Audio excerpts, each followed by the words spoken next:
I wish it was Saturday night.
Welcome to Vikings Happy Hour, where we mix our favorite beverage and talk of your Minnesota Vikings. Oh, well. Hello, welcome back. It's another episode of Vikings Happy Hour. I am here with my buddy. You know what? Screw it. I'm not going to call you buddy anymore. Ryan is from here on out co-host Ryan Ortega. You can find him on Twitter, Sports Guy Rye. He's here every week. He's going to be here more weeks than I am. So just stick around for that. But how are you doing, co-host Ryan? Doing great, man. Just beautiful day. Trying to prep for this home opener. I got some buddies flying in from North Carolina and to come see the game. So I got to get the house prepped, mow the lawn, make sure that it doesn't look like we're complete slobs here. So, pretty excited for this weekend. And I think we get to see you this weekend as well, right? Yes, you will I will make an appearance. It'll be you, me, Miles, Flip Mozzie's coming to town. Some other Twitter friends that we have will also be here. So I'm excited. If we bring positive energy towards the team with our infectious personalities, maybe we can win. Maybe we can win a football game. So let's hope. Hey, I love my in-person Vikings record. I think I went through and counted. I'm about 23-2. I think is the accurate number. And I like those two odds. losses. Yeah, two losses were one away game Kansas City Matt Moore game a couple of seasons ago, and then a at home random Chicago Bears loss. Outside of that, every game I've been to, we've won. I picked lucky, I guess, but I love it. I love the new soundbite. Yeah, so hopefully that Just throw me good off. luck streak continues a little bit because we sure need it this weekend. I mean, we could have just used it for like 5 seconds last week, really, just 5 seconds. And I planned to go to that game too until my buddy decided to get married down in Mexico. So that took precedent in terms of my budgetary funds for travel. Oh my goodness! Everybody in chat or who's listening to this pod, don't blame Greg Joseph. Don't blame Mike Zimmer. It's all Ryan's fault. It's all my S- fault. Speaking of people in the chat, we got some regulars that I want to give a shout out to. Mary is always here every Wednesday. Speaking of someone on this show more than I am, I feel like Mary makes quite a bit of appearances here. Dan is back. I've seen Raymond here before, so yeah, this should be a fun show. Are you? I know you right before the show launched, you ran and grabbed a beer. What do we Yep. got tonight? So we went to the Saints game not last weekend, the weekend before, St. Paul Saints minor league baseball, and they were selling these beers out of plastic baseball bats, which were just that's fun, right? Big old beer. I think it's only like it's like 20 ounces or something like that. But and they had all these Minnesota like home Minnesota beers, craft beers, and my wife had never tried the Surly Supreme, the grapefruit. Oh yeah. And so I thought she was gonna like it, and she absolutely loved it. We ended up drinking like 3 of those bats each, and so I had to pick some up for home as well. So They have how about you? Oh, I'm just drinking the regular Elijah Craig tonight. I don't know. I've started my fall whiskey drinking a little bit early this year, and so I think I'm Yeah, just I going to think I double need down about on 10 it. degrees colder. Yeah, I'm getting kind of toasty in here myself. I don't. I got the windows open, but I don't have the air on. What's it? Only like 60 degrees. So if there was a little bit of a breeze, that would be perfect. Mark, that's perfect. I love it.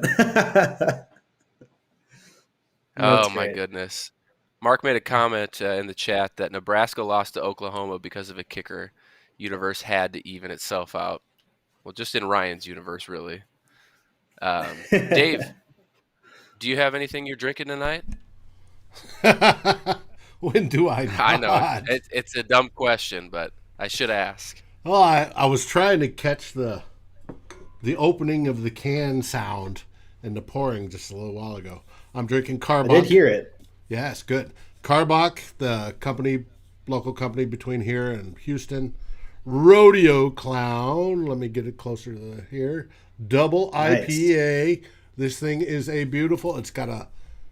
It's hard to see, but it's a clown in a barrel. Um, So is that different than I've seen like clown shoes before, as like a beer? You guys know what I'm okay. talking about? No, but I wouldn't doubt it. I Oh, mean, there's all sorts of with microbrews. There's all sorts of names for beers. yeah. Anything Well, goes. Anything will work, as long as it tastes good. And this tastes awesome. It's got a 85 IBU, which is extremely bitter, which I love, and a 9.5 ABV. let's go. We're gonna get rowdy tonight, folks. Well, let's let's start off. We'll get last week out of the way. Dave, I saw your comment. I can't fix my camera. I don't know what's going on with it. Um, let's start with last week, Ryan. And everyone, if you're following Climb in the Pocket, you kind of heard what I had to say on final score right after the game, and saw our immediate reactions to the missed kick. But I don't know if enough people have heard what you have to say about last week's game, Ryan. So I'm going to toss it to you, the only person on the show that predicted the Cardinals to win. Um, what was your emotion to the missed field goal? What were your reactions? Uh, I, yeah. Yeah, I mean, I was really, I like being right, but I really wanted to be wrong right there. I really did. So that game actually played Remove out that co-host perfectly. right there. Yeah, right, right. No, that game really worked out really perfectly for me up until that missed kick, right? Because I wanted Kyler Murray to put on a show. I enjoy watching the greatness that's him in terms of just the how fun he is to watch, and but I wanted Kirk to show something. I really think I was kind of hard on Kirk last week in terms of that first game and just kind of dinking and dunking his way to a good stat line. His stats were worse this week, at least in terms of like passing yards. But he played better, in my opinion. He took shots downfield. He was more aggressive. He played with a more awareness, and he really showed me that if he could play like that every week, that's perfect. That's the Kirk that I want to see, and that's the Kirk I believe in. And again, I've said repeatedly before, I'm not a Kirk hater. I just want him to show up every week and show out every week. So he showed me that. I got a show by Kyler Murray. I was really excited about it. I got great fantasy numbers from him in all the leagues that I have him in. And it came down where we were driving down the field. We were set up to win the game. I was ready to be 0-2 on the Vikings prediction here on the show, and then we missed. And I was watching. My son was right next to me, and he was watching the game. He's a big Kyler Murray fan as well, so we were watching the game together. And he showed more emotion than I did, because for me it was just, are you fucking kidding me? Like, that just went under my breath, but like it was expected. And he was just like, "Oh, come on, are you kidding?" Like, just in an 8-year-old voice. Brutal. And yeah, he was. And so I go to him. I said, "Buddy, welcome to Vikings fandom." So it's what you expect. It's what happened. I teased, or I guess I kind of maybe jinxed us, because on Hot Takes, I subbed in for Flip Mozzie last week on Hot Takes with Eric Thompson. And I think my second question to Eric was, how many kicks in a row does Greg Joseph need to make for you to feel comfortable? Because he made those 250-yarders week one. And that must have jinxed us, because I was feeling really comfortable with him until that moment. And I actually started to kind of, like, my heart wasn't beating as fast. I was like, all right, this is a made kick. This is easy. And it happened to not go in. And I just said, why do I do this to myself? Why do I believe? So yeah, I guess that's my reaction. I know a lot of people were giving Mike Zimmer flack for not trying to gain some extra yards. I do agree. I think we probably should have. We had a couple boneheaded decisions from a coaching perspective that, especially that second half, I think our offense played much worse. Just from a play calling perspective, we were less aggressive. We weren't calling as many exciting plays. I think that's on Clint. I don't really necessarily think that was on Kirk. And and like I said, it was a good game overall to watch. It was just a horrible ending. Yeah. So again, it sounds like I said it once before, but we can blame you for the loss then. So I'll take you it. jinxed us by not going to the game, but also even before going to the game, you jinxed us on Vikings Hot Takes last week. Yeah, it was Ryan, bad. Be careful what you say on this show tonight, because we're here to pump the fan base full of optimism. I did want to give a shout out to Justin. I saw him in the chat. And Justin, I think you know what I'm drinking. I commented on your post a couple weeks ago, but some Elijah Craig tonight. So thanks for hanging out with us. We'll spend a little bit more time on this Vikings game last week versus the Cardinals. And I wanted to ask you if there was anything in particular that stood out to you. I know you mentioned Kirk Cousins. He had a really good game. I think obviously one for me, and Dave will love this one. But Ezra Cleveland, again, had another solid performance. I think I saw it today on Twitter that he has like 2 of the best PFF graded offensive guard performances for the Vikings. Was it like the last 10, 15 years, something like that? I didn't look. I was just scrolling through, but phenomenal. He was my take elite player this year, and through 2 games. Okay, we can get rid of those. Yeah, get that out of here. Yeah. Through 2 games, he he's been great. And all we've asked for the past 5 years, whatever, 4 years, is average O line play. Ezra Cleveland is giving us more than that right now. I think Oli Udoh is giving us the average, and he's got some pretty standout plays. I think Ezra is kind of a little bit higher than that. Um, so yeah, that's Yeah. my takeaway from the game. Ezra Cleveland. I don't know if there's anybody on your side that you want to call out.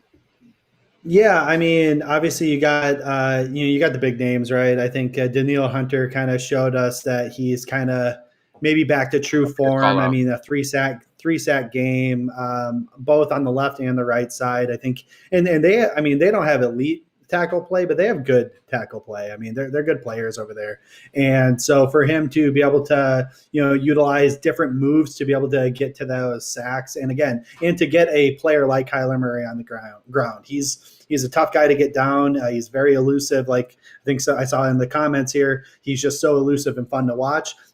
Part of that is when he does get sacked, it's a big deal, especially for a guy like Daniil Hunter to kind of make some noise there. Lesser kind of not unsung hero, but I was going to go the same route. Is pretty much everyone on that offensive line played well except for Rashad Hill. So it was good to kind of see them maybe getting a little bit more cohesive. I'm hoping I noticed that Darrisaw was practicing, I think, a little bit more than he has been today. So I'm hoping that, he's inching closer to that healthy spot. I'll remind, the listeners here, I was really big on Darrisaw. I actually had him ranked offensive tackle 2 out of this class. And that is ahead of Rashawn Slater, who I'll admit my wrong here. I just thought he wasn't going to be a tackle in the NFL. I thought he was going to be an elite guard, and he's proven me wrong. He's handling his duties out in for the Chargers, swimmingly. So he's doing great. Yeah, so I mean, the game overall, obviously, the defense wasn't as great as we hoped it would be. But again, you're going against a player that's very hard to contain and who can make something out of nothing. And it doesn't help. I think somebody said something about the squib kick in here. I think it was Raymond mentioned something about the squib Yeah. kick. And I agree. I mean, squib kick is kind of an odd thing. But at the same time, we wouldn't be talking squib kick if three of those guys could go and tackle Rondale Moore. I mean, he shouldn't have been able to get the extra 15 yards he got by, look like he's going out of bounds, cut back in, make a guy miss, make 2 guys miss, and then scramble up and get into field goal range. So I think that's more on our defense and our tackling than it was on the squib kick personally. Yeah, and I want to go back to Mary's comment for a second. You kind of alluded to it when you were talking about the Vikings Cardinals game last week, but Mary asked if we could talk about the decision with Zimmer in 36 seconds left. I assume she's talking about the end of the game. Yeah. And I think I've been pretty, well, maybe not as outspoken as some people, but I disagreed with the fact that they just let that that clock tick down and didn't try for extra yards. I think sometimes Zimmer, I don't want to call it recency bias because that doesn't sound right, but I think he was a little scarred still from the week before of, getting into Bengal territory, thinking you're setting yourself up for a field goal to win. Dalvin Cook fumbles, and I don't think he wanted to take that chance again, even though it's very slim. Analytics would say try for it. It would increase your odds if you want to play by the analytical numbers. And I'm on that side. I wish they would have done something. Yeah. But there are other people that feel the other way, that they should have just, ran the clock out and gone for the win. What are your thoughts on it? Do you have the same viewpoint as I do, or do you I kind of? do actually. Yeah, I mean, I don't know. I guess I'm always on the side of you need to go play to score. And if you have time available, and again, obviously, I'm not saying take a timeout at 36 seconds and use your last timeout and get yourself into trouble that way. But, you 36 seconds is plenty of time for you to be able to get up to the line of scrimmage, hand the ball off, run a quick pass play, whatever it is that you want to run.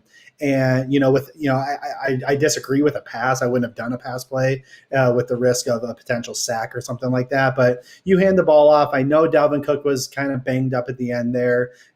That's what a backup running back's for. Again, what we're we're just trying to get a little closer. We're not trying to hit a home run. I mean, if you hit one, great, but you're just trying to get a little closer. And if you hand that ball off to Madison, even, and he gets 3 yards, that's 3 less yards that we have to worry about with that ball veering right or left, right? So I'm always on the side of trying to get as close as you can with the time that you have before you just call it quits and call the timeout. The recency bias thing, I mean, I guess I understand from a a certain aspect of that. I mean, I guess you don't want to have to put the potentially put the ball on the ground, but at the same time, and I know you have confidence in your kicker, but at the same time, if you're not doing everything you can to put yourself in the best position, worst case scenario, I mean, do we know? I guess I don't know. They probably do.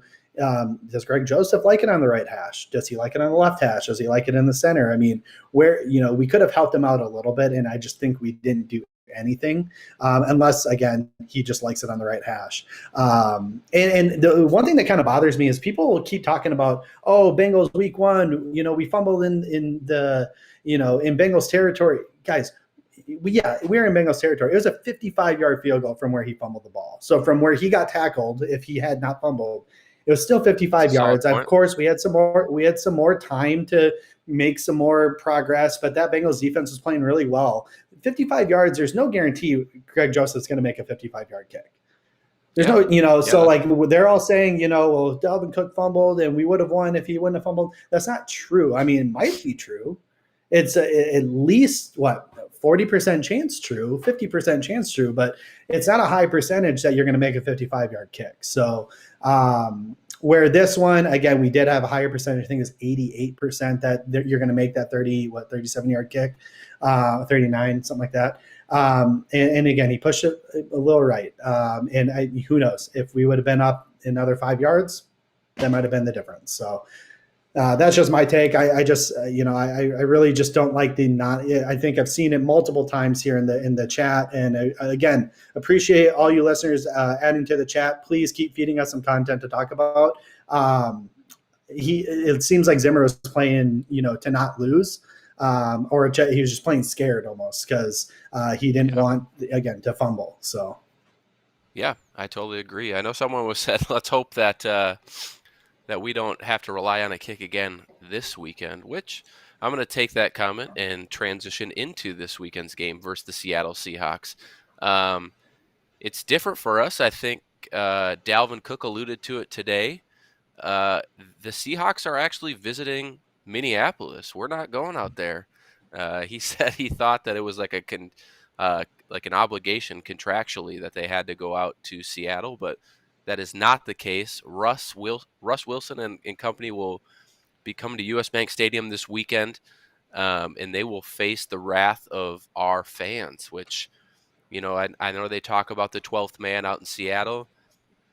For those in chat, Dave, I know you haven't been to a game yet either, but it can get loud in there, very loud, and that is a very real thing. And so if we want that home field advantage, we're going to need that this weekend. But let's preview this game a little bit.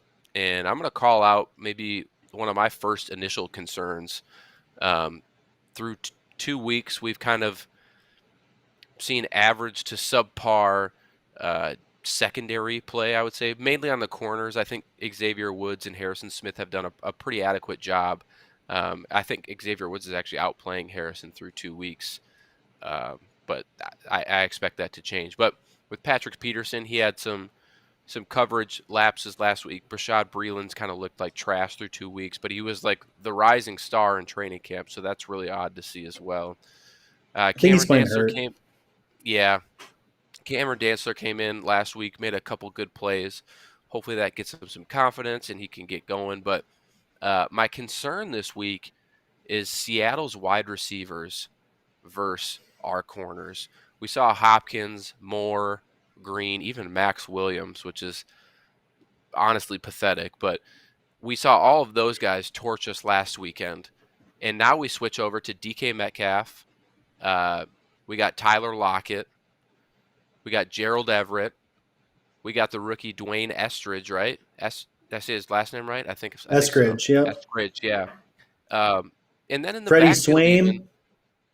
in the backfield, you got Chris Carson and he can receive as well. I know that he's. I think in our last matchup against Seattle, he played pretty well in the receiving game. So that's my concern. But I want to ask, do you think it's even possible to kind of contain these guys this weekend? Uh, Again, and I said this on the show last week, and I'll kind of repeat it again here.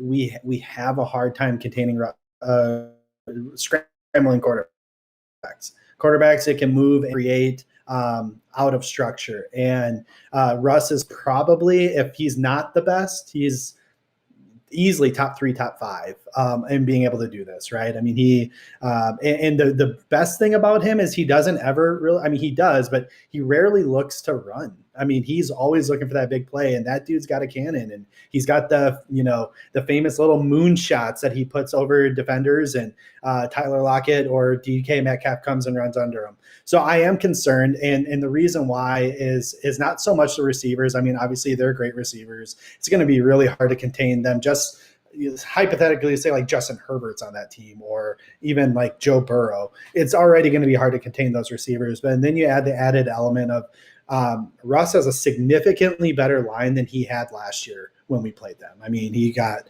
I think they have Rodney Hudson on that team now. Is that correct? I can't remember. So. They brought in a new center. I can't remember who it was. They traded for a new center, I know, and then they brought in another offensive lineman to really help solidify that line. And I'm assuming you're looking it up, so you can let me know. But so in years past, because we play them pretty much every year in Seattle, they've had garbage offensive line.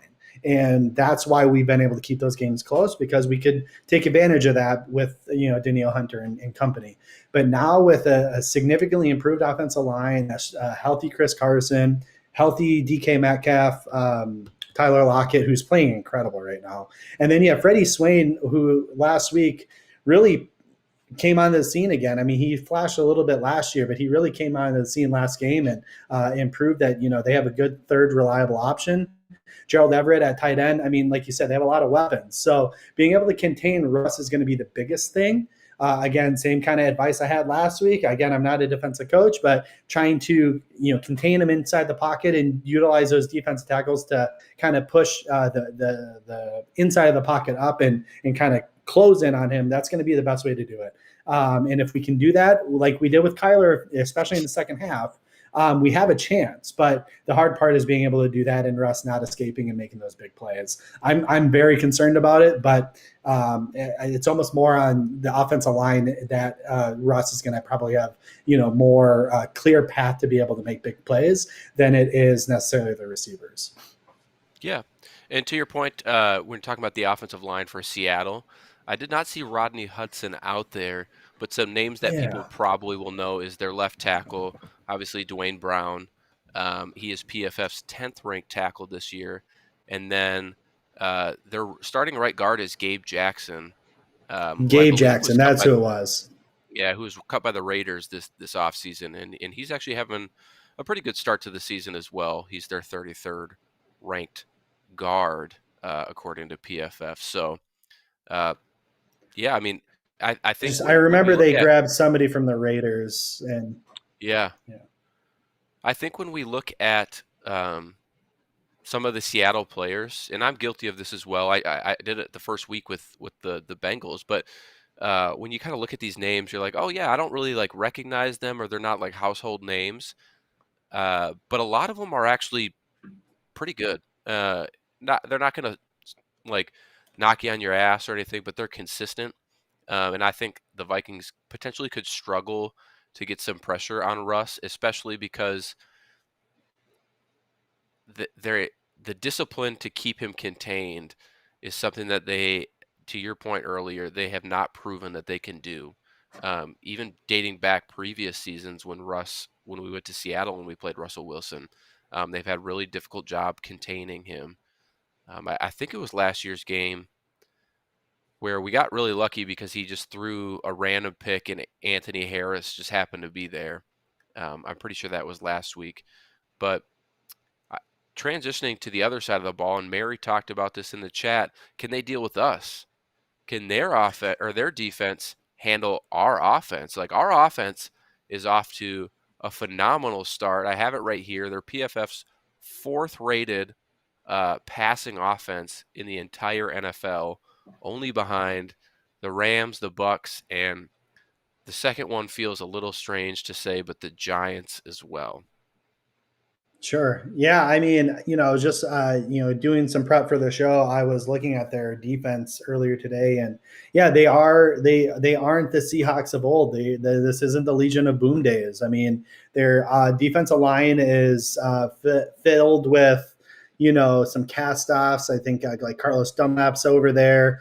They got Benson, Mayoa, and he is actually really good. He is one that we need to make sure. Hopefully, he's lined up on the right side. I think technically kind of plays that Leo position, so he kind of stands up and gets his hand in the dirt. But I think technically that position actually goes over onto the Brian O'Neill's side. So that's a good thing because he's probably the best pass rusher.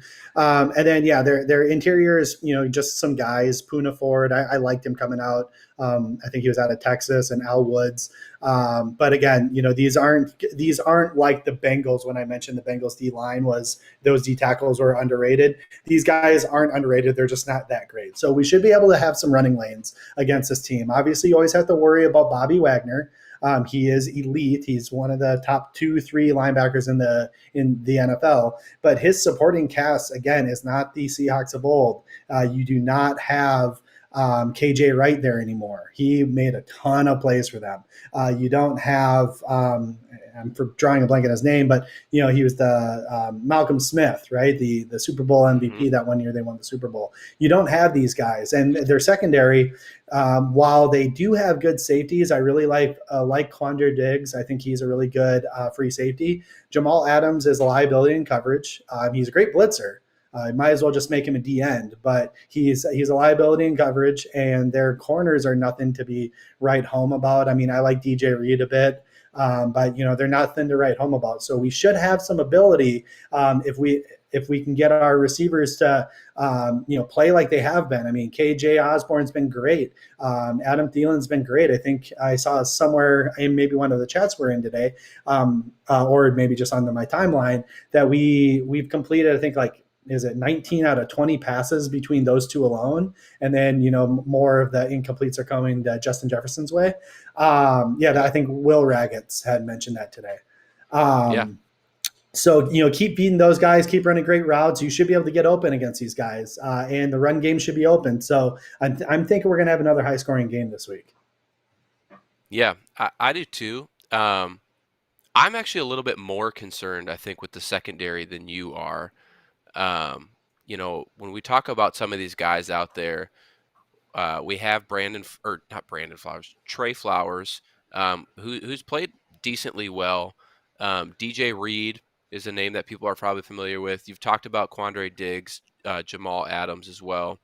I think what concerns me, and this is probably another game for KJ Osborne to kind of break out, or it's no longer breaking out, right? This is just being who he is. He's had two solid Keep games. consistent, yeah. But Flip mentioned it on Sunday in the final score, and I didn't put this in the show notes, so we're kind of going off path here, but Justin Jefferson, whether it's his AC sprain from training camp, whatever it is, he has been inconsistent through 2 games this year. He is the superstar. Yep, Mary, perfect comment right there. That's exactly what I'm going for. His play so far, he's in a sophomore slump. Through all of last year, he had 4 drops in all of last year's games. He's had a drop in each game through this season. He doesn't look mentally prepared. He's not gaining the separation that we're used to him getting. There's some catches that we expect him to make that he's just not quite doing. And I don't know if it's mental. I don't know if it has to do with he's still worried about his shoulder, which is understandable. Like, I get it.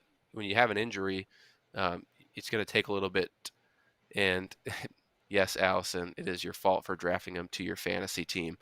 But I saw you shaking your head right away. I think you're going to disagree with me, but I am going to call Justin Jefferson out right now to pick his shit up because he should be wide receiver one, not Adam Thielen. And we can't have these little mental errors that are going on week in and week out. Yeah, I mean, I just have a hard time calling him or putting him in a sophomore slump. I mean, sure, He's not he's an had, Oklahoma player, Ryan. You can I, lay into I him. get it. Yeah, I mean, we would have been better off with CD Lamb, like I said, but no, I wouldn't say that he's in a sophomore slump. I think that obviously he's getting the best on their team each and every week right now. Versus last year, he didn't get that towards the end of the season until towards the end of the season. So he's getting the best travel corner that goes with them if they have one, right? And like one of the drops he had was in between two defenders. Yes, very catchable ball. We are used to him making that last year. But I mean, that's a diving jump in between two defenders that, yes, it goes through his hands. He should have made the catch. But like the degree of difficulty on that catch is very, very difficult. So like, You know who's not if dropping if passes, he's though? KJ Osborne, yes, I get Exactly. it. But what I'm trying to say is that when you are going up against the best and you're oftentimes getting double covered and you're trying to make these diving attempts, again, he got credited for a drop that was literally he's running full speed, has to almost completely stop because the ball's behind him because Kirk threw it behind him in game one. Like, sure, yes, he should have caught that. He should catch that ball, but also help your player out. I mean, you got to throw him open. You can't just throw where he is. You got to throw to where he's going to be. And that was part of my issues with Kirk game one. This time, again, the drop he had, sure, it's a drop, but it was the degree of difficulty on that catch was incredibly hard. I'm going to give him a pass on that one. Of course, yeah. Did I get up and yell, "Hey, you got to make that catch, Jefferson"? Of course I did. But when you look back at that play, it's an incredibly hard catch. If Diggs doesn't make that catch sometimes, Thielen has missed that catch sometimes, right? Like guys that we're used to seeing make it. No, I know. But so no, I'm not ready to say he's in a sophomore slump. I mean, I still think he's putting up decent yardage. Yeah, he's dropped a couple balls. You're right. I think he's probably favoring that shoulder just a little bit. But at the same time, again, he's playing some of the best competition now each and every week. They're going to very much target him, and that's what's opening up KJ Osborne. That's as well as his good route running, but he's not seeing double coverage. That's what's opening up Adam Thielen, who's also not getting as much double coverage this year as he was last year. So if anything, again, excited. it's kind of what happened to Diggs, the final year he was with us. He was, once he kind of broke out the year before in 2017, I think it was, he started getting a bunch of double teams, and that opened up Adam Thielen for everything, right? And then they started double teaming both of them, and then we were screwed because we didn't have a third receiver at the time. So he'll come around. He's going to break some of those. He's going to, make some incredible catches this year. I have zero concern about Justin Jefferson right now. Dan, slander Diggs again in the comments, and I'll make sure that Dave bans you. I'm just kidding. I'm not going to be super doom or gloom on this, and I'm not going to die on the hill of Justin Jefferson in a sophomore slump. What I will say, though, is the Vikings clearly trust him, maybe even more than Diggs, and that's a lot for me to say because I know Raymond asked in the question how many balls were thrown his way. He had 10 targets last week. I'm not sure what week one was. I'm sure it was probably up there as well. And so the Vikings are going to continue to try and get looks his way. It's just going to be up to him to kind of, get his swagger back a little bit. What's up, Dave? To answer that question, Justin Jefferson has had 18 targets, 9 in each game.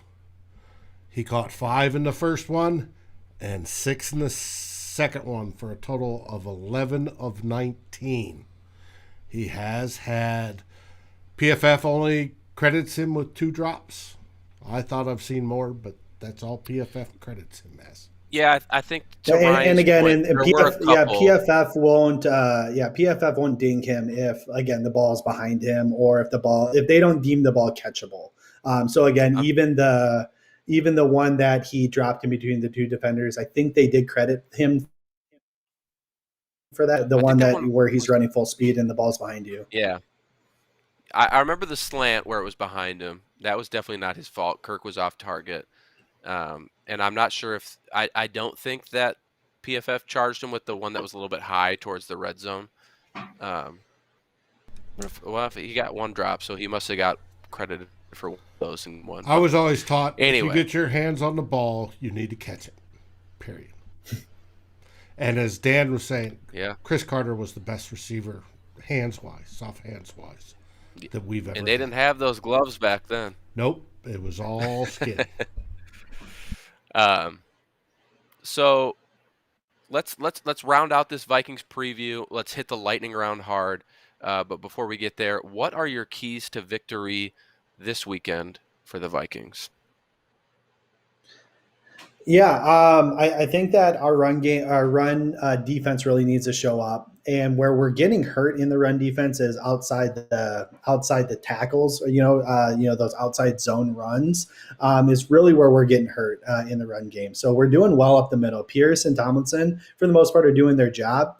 It's Hunter and Wanham, Weatherly, whoever's in that other defensive end position, and then our linebackers, who are the ones, and of course corner safeties, whatever, that are starting to kind of hurt us in the run game. So we need to make sure we pick that up. If we can slow down this run game and make them one dimensional, even though that's probably the best part of their game, they are very similar to us, at least traditionally, in the fact that they like to utilize that play action pass. They like to kind of stall that defense for half a second, give Russ that extra half a second to get those receivers open more, to create. If we can do that, and then again, as I mentioned earlier in the show here, if we can try our best to keep Wilson contained into the pocket, don't let him scramble out, don't let him be able to make plays outside that pocket, I think that's going to be our best chance at winning this game. Because as I said before, as you've said, and as a lot of viewers have said, our offense is rolling right now, and we need to be able to allow them to run up some points. And we're not going to be able to stop Russ. We just need to contain him like we did Kyler Murray in the second half of last week's game. Stay disciplined. That's the first one. We cannot have penalties like we had versus the Bengals. I think last week was a lot better. And I saw it in the comment, Michael Skoll said it, game management and being aggressive the whole game. I think it's a delicate balance, but I'm going to spin this in a way that's going to make me sound like a homer a little bit. This is the perfect scenario for being 0-2 because you get to come home in a place where you need to be aggressive. And being at home allows you to be a bit more aggressive because you have the fans, you have the home field advantage. And so if you make a mistake while you're being aggressive, you can overcome that a lot easier than when you're on the road. And so I totally agree, Michael. I think you're dead on there. I want to see them do kind of what they did in Arizona, where we were up 20-7 at one point. And I want to see that pedal to the metal, bury them. Don't look back. You know what? Like, we have a season to get back on the right track. And I want Zimmer, if you're close to midfield, within reasonable range, not Zach Taylor range, but reasonable, go for it if you're close to a first down. If you don't trust Greg Joseph, go for 2. Analytics would say that that's probably the right choice anyway, at least a few times a game. So 100%, I think those are your keys to victory. What Ryan said, and then also, staying aggressive and let Kirk cook, right? That's what we should do. Yeah, Dave. and to kind of throw a little positivity in here too, or maybe it's just some Yes. optimism, I should say, is that all things being equal, right? Week 1, Arizona Cardinals completely shit stomped the Titans, and they embarrassed them. And then week 2, we go to Arizona and we put up a fight. I mean, all intents and purposes, we probably should have won that game. And, sure, we lose on a missed, 37-yard field goal or whatever it was. But we brought them to the edge. And then last week, the Titans go to Seattle, or not to Seattle. I think it was a home game for the Titans. And they beat them in overtime. So if the Titans get destroyed by the Cardinals, and we almost beat the Cardinals, and then the Titans go and beat the Seahawks, we should be able to stomp them. And we're at home. So let's do that. Let's get Kirk cooking. Let's get Cook cooking. Let's have Zim and Hunter, create some defensive schemes that are going to get out there and sack Russ. And let's do this damn thing.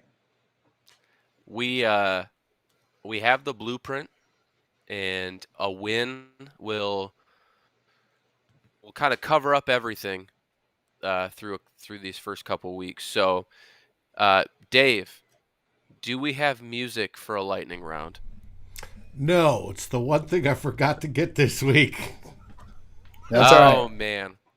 Well, everyone can just pretend there's some like fast-paced like music going on, whatever, because we're going into lightning round. It's a new thing we introduced last week. I got some comments and people seem to like it. So it's only 2 of us this week, so we'll just kind of go back and forth. Do you want to just take them all, Ryan? Or do you have the show notes? No, we can go back and forth. We'll go back and forth. Let's go back and forth. So first part of lightning round, we're going to go over under. And I'm going to start with you, Ryan. Chris Carson, 100 yards. I want to keep in mind and let the guests know that I think it's the 6 games or 5 games that Chris Carson has played the Vikings, he has never eclipsed. I take that back. He averages 81.3 yards a game. Yeah, absolutely. I think that he's going to go under here. I think we're going to focus in on the run game. I think we're going to contain him and make Russ beat us in that sense. And I'm going to do one better. He's going to go under his average. So I'm hoping for like a 60-yard Chris Carson day. Dave, are you? And I don't like that because he's on my son's Yeah, fantasy team, so I don't like him not scoring and stuff. But my son's fantasy team's going to have to take a hit for that one for 1 week. Hell yeah. What about you, Dave? Carson's going under. Under. All right. I think they're going to work on the edge stuff, and the middle's already blocked. If Dave's here, I'm going to keep flowing out the questions here. Okay. Because I don't want to be wrong, and you guys like being right. Hey, so. Mary says under, so it's got to be under. Hey, let's go. Ryan, over or under, Russell Wilson, 3 touchdowns. I'm combining pass and rushing in 6 games, not including the playoffs. He's averaged 2.3 touchdowns per game. I'm going to go over. I think he, again, if we're doing pass and rush, I think he's going to account for at least 3, maybe 4, actually. Wow. Dave? 3 passing touchdowns or 3 touchdowns total? Touchdowns total, rushing or passing. I'll go over, but it's for evil intent. You got him on your fantasy team? No. I am not playing any games this season. First season in probably 2 decades. I am not playing a single fantasy game. I'm missing the best game in existence, which resides over on the Gallahorn page on Facebook, which is called Game of Skull. But no, it's for a different reason, and we'll get there when we get to predictions. Before we finish this lightning round, GMAC joined. GMAC72 joined the chat, asked if this was a daily show. This is a weekly show every Wednesday at 8 p.m. Central. You can come and watch us, or you can listen to the podcast, which goes live on Thursday. There's also a plethora of other shows that Climb in the Pocket does, which I'll let Dave talk about at the end, which is coming up, but we're not done yet. We're still in the lightning round. Just imagine this music bumping in the background. We talked about it earlier, Ryan. Over or under Justin Jefferson, 1 drop? I guess it should be like 0.5, sophomore right? slump be damned. We're getting 0 drops from Justin Jefferson this week. All right. Dave, are you buying the sophomore slump? I know that's our next section technically, but over or under 1 drop? I think he figures it out. I agree with Ryan. 0 drops. All right. I like that optimism. I hope it happens. Fun fact here. I put Dalvin Cook over or under 70 yards rushing. I don't think Dalvin, off the top of my head, has ever rushed over, I think it was 64 yards versus Seattle. Wow. And by the way, real quick, I know we're in lightning round, but I found his comment funny that he thought that there was like a contract in place that we can only play in Seattle.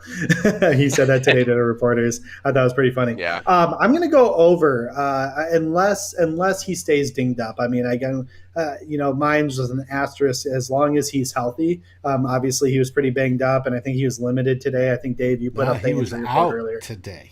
Was he fully out? Okay, yeah, I couldn't. I didn't have time to read that, team. so.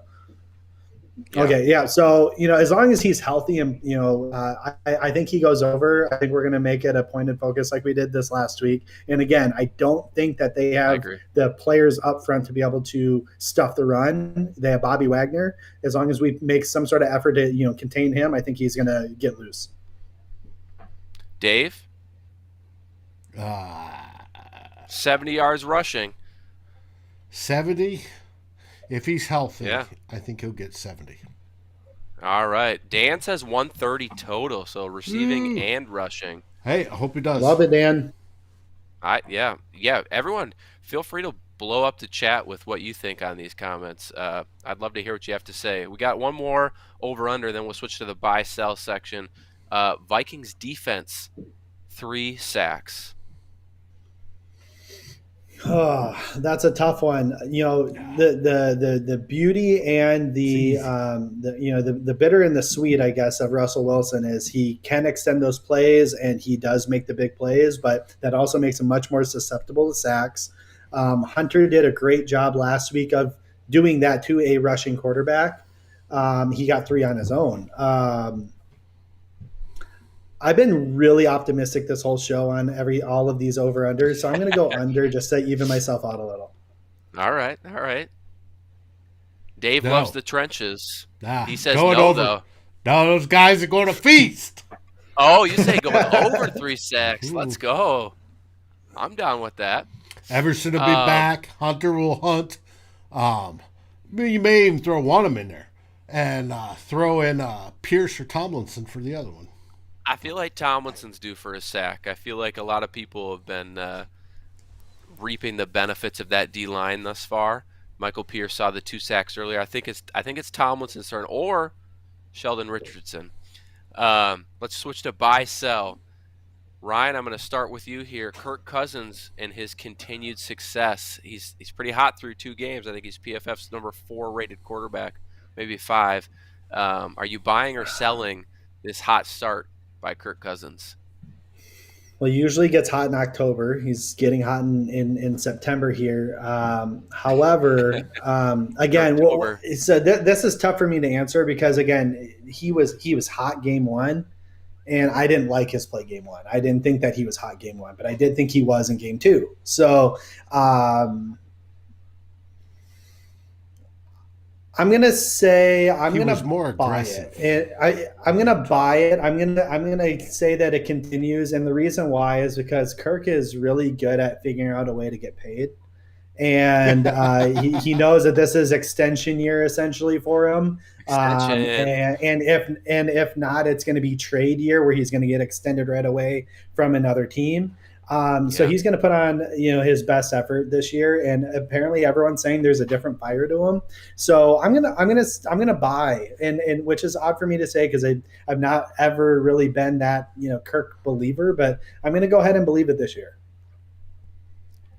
Dave, are you buying or selling Kirk? No, Cousins? I agree. Kirk's motivated, and last week he was more taking. He got criticized for the short dump offs in week 1. Last week he took shots further downfield. That will continue this week. He is hot. He is motivated. Hey, watching and he navigated the pocket really well. So I think it's going to work. I think he's going to be hot. I think I'm going to buy it too, and I think that a lot of the same points that you guys said. He's got a different demeanor about him this year, and I don't know if it's like to stick it to Zimmer. I don't know if it's to stick it to the people who are pissed off at him about the vaccine. I don't know if it's to get a new contract extension, but there is a different demeanor about him. We saw it week 1 versus the Bengals. He hit Adam Thielen for that touchdown, and I swear that was the turning point. He didn't look back after that. He finished that game hot. He started the Cardinals game hot. So I saw a I'm report or heard a report this week. He's even different in the locker room with Zimmer other commented on his players leadership today. this week. Um, Yes. he's got a different approach, and it's I working want so to far I want to say I think it was like a month or two to a point. ago we had Matt Freese on the show, fellow member of Climbing the Pocket, and my bold prediction of the season was Kirk Cousins would be in the MVP conversation when we got to like Got to this the end. Christmas. So I'm ready to go back and clip that and uh, do my little strut if that comes to fruition. Let's continue it on. We got Special teams. to start winning Uh, some for that to happen. yeah, I guess you can't be in the MVP conversation if you're not winning games, unless you're Adrian Peterson and you luck us to a wild card. Um, Ryan, are you buying or selling the special teams through 2 games? They're fifth ranked PFF rated special teams right now. I'm gonna buy. Again, kick our kicker. Obviously, just the fact that what that kind of missed kick can do to you mentally is tough. But in terms of coverage, in terms of returning, I think Amir Smith Marsette's doing a fine job. Not great, but he's doing okay at the kick return job. I know everyone was just shaming D.D. Westbrook for that play last week. Again, we're trying to make a play. He had a good return earlier in the game. This is the first kind of gaff, and again, he lost us 4 yards. It's not like he lost us the game or anything. Again, 4 yards, getting closer to the 1 yard line, that's tough. You don't want to do that. It's kind of a rookie mistake, and he's definitely far from a rookie. It's his 5th season, but I also understand you're pressed. You want to make a play. We need a big play to kind of get back into the game at that point. I had no issue with it outside of the fact that it ended up on the 1. But we lost 4 yards. People were crying about it, and then he had a great punt return right after that, and nobody said a word about the good punt return he put up. I think it was 16 yards. So I like the special teams play. I'm excited about it. I hope it continues. Dave? I'm buying that too. I also think Joseph will figure it out. There was enough people that said, his head was down. He did this, he did that. That he'll take that and like a golfer when you brought your club back too far inside, right? There's ways to fix it. He'll see that. He'll be fine. He seemed to, even after the fact, have the right mental attitude of, yeah, I missed it. I'm going to fix it. I didn't know exactly what time. He's going to watch the film. He's going to diagnose it. That will be fixed. The punting's been great. The coverage teams have been spectacular compared to last year. I'm buying. GMAT commented, if Kirk wins the Vikings the Super Bowl, sign him to a lifetime contract. 3 years Sure. max is what I'd give him. No. I gotta put a cap on it at some point. Well, he's going to retire. I said last year. I just want one. I said last year on Good Morning Gallahorn, if the Vikings win a Super Bowl, I'll help design the statue for Cousins and Zimmer. Hey, count we me go. in. I'm going to toss this one to you first, Dave, because you've been on the second half lately. Are you buying or selling Nick Vigil through 2 games? Buying. I think you're. I'm at the point where I'm ready to trade Anthony Barr and his Sam Bradford knees. He's got arthritic knees. He may play this week. Even if he does play, he rarely plays up to the hype he gets. Yeah, he did early in his career, but it hasn't been since. No, I think Nick Vigil should be our second linebacker behind Kendricks. Kendricks is all world. He's doing well. I'm buying. I'm not worried if Barr takes his time to get back now. All right, Ryan. He's the 29th ranked linebacker according to PFF. Yeah, I'm I guess I haven't like deep dived into the statistics and analytics of how well he's been playing. I know he had the pick 6. Great. Good for you. It was a great play, by the way. It really was. But, I don't know how well he's actually playing. Is he playing? I mean, I guess if you're the 29th best in the league out of, some teams have 4 linebackers. Some people have 3. Some people only play 2. Sure. Yeah. Why not? Let's be positive. Hey, Why not? He got a pick six. He almost had a fumble recovery if he could have got that ding toe in, which probably would have won us a game too. A lot of different plays that could have won us that game. Yeah, sure. Let's do it. all right. We'll do a couple more. I have a surprise one in there for you I didn't tell you guys about, but I just want to ask you guys. This one's kind of random, but we're 0-2. Dave, are you buying the Vikings as a playoff team? They can be. They're talented enough. Well, I got to know. Are you going to buy it? You're supposed to buy the dips, technically. What's this, Dogecoin? Now, they should be. Put it that way. They should be. I'm going to be disappointed when they're not. So, are you buying or selling, Dave? I'm throwing my money away. Yes, I'm buying. Hey, let's go. There we go.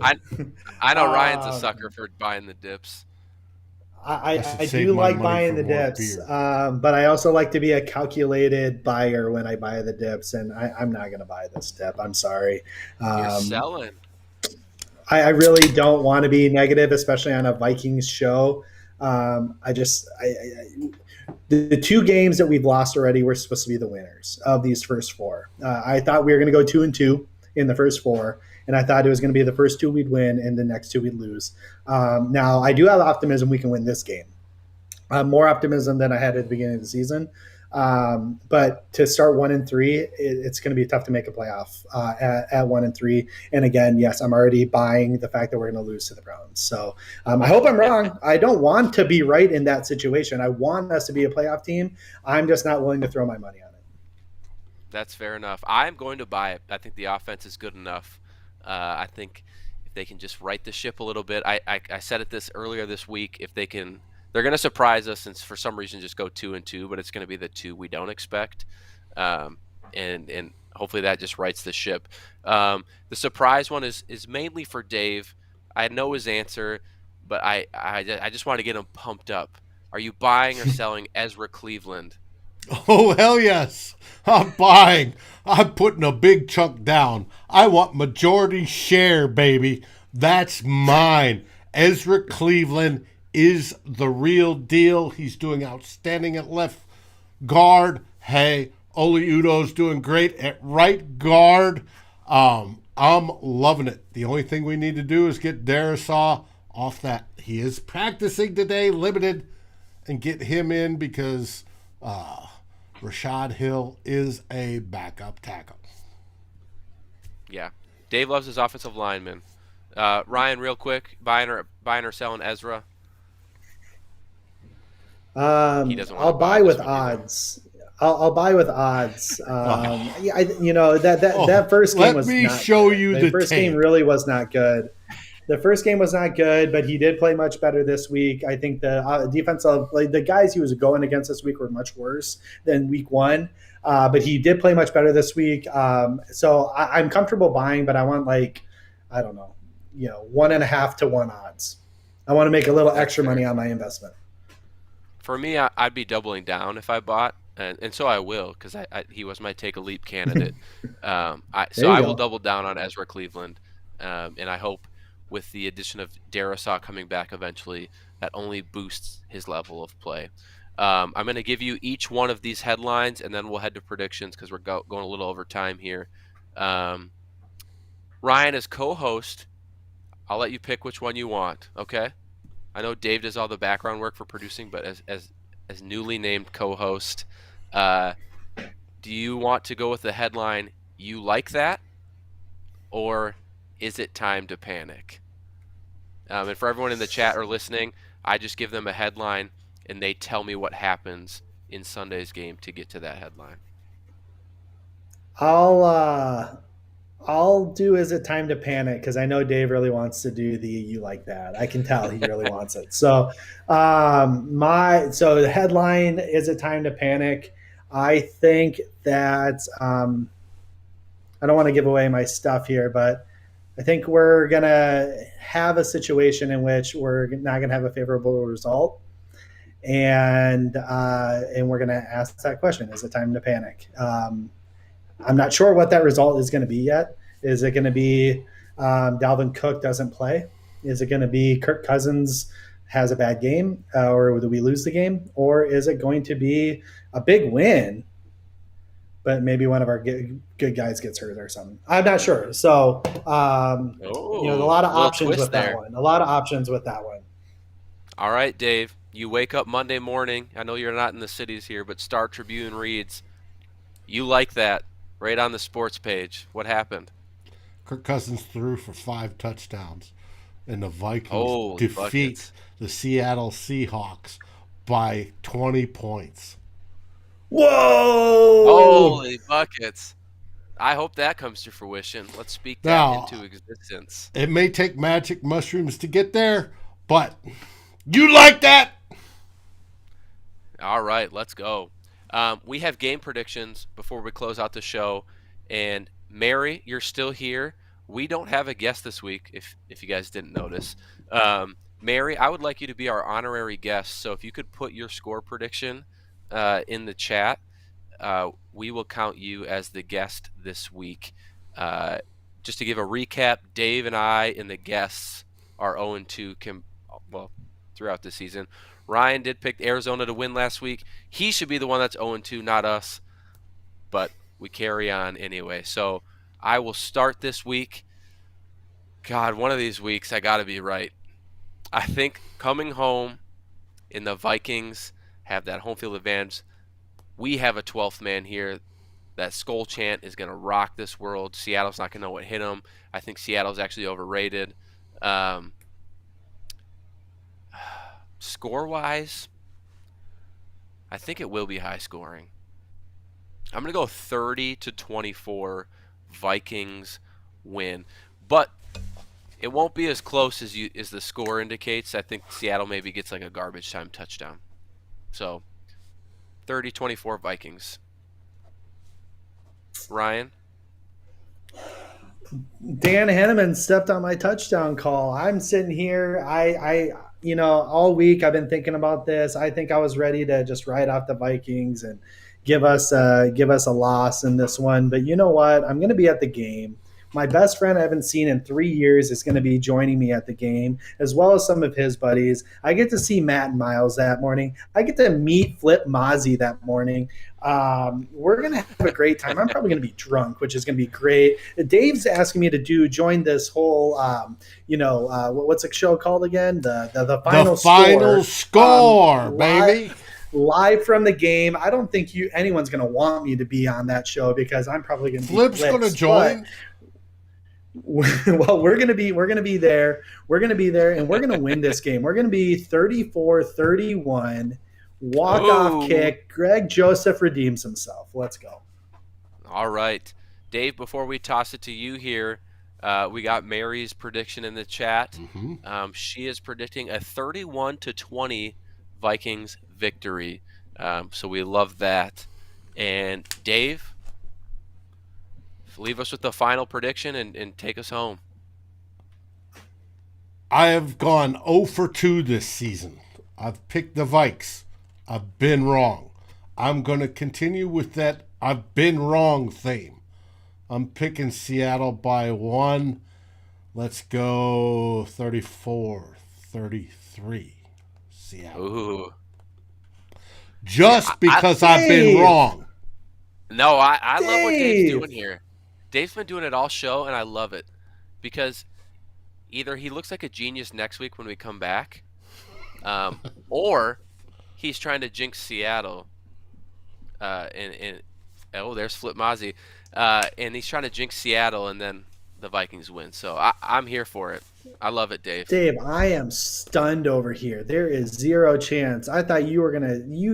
I know. I am probably the most optimistic of all Vikings fans on climbing the pocket because I've been around for so long. I'm aged. I've seen it all. I just want a Vikings win, and if it takes me picking Seattle to get a Vikings win, I pick Seattle. Whatever it takes. All right. Whatever it takes. All for the team, baby. Everybody, thank you for joining us tonight on Vikings Happy Hour. This was a fun, long show, and I'm very excited for Sunday. And yeah, make sure you come back next week. Dave, what do we have on the docket here? Hey, tomorrow night we have Flip and Eric Thompson back for Viking Hot Takes. The collaboration, literally the one-on-one collaboration between Climbing the Pocket and Daily Norseman, asking 6 questions, 7 if somebody sends me a video of one, on the hottest topics of the Vikings for the week. And then, yes, Flip, I'm in a squircle. And then on Saturday, you get myself and Darren Campbell. And if you don't know, Darren Campbell was of Kick-Ass Blogs, and before that, it was Grant's Tomb.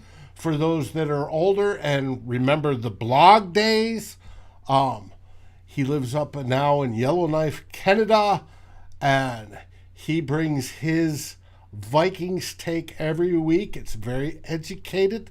We have good discussion, and we talk your pregame. We'll go over some of the stats, what to expect, and how we hope the game goes. And then, of course, like I said, we have game day. We should have hopefully live check-ins by Mr. Ryan Ortega and Flip Mozzie, who will be there. And it goes on from there. Let's hope that Vikings stomp the Sea Chickens. Let's go. Skol, baby. Skol, everybody.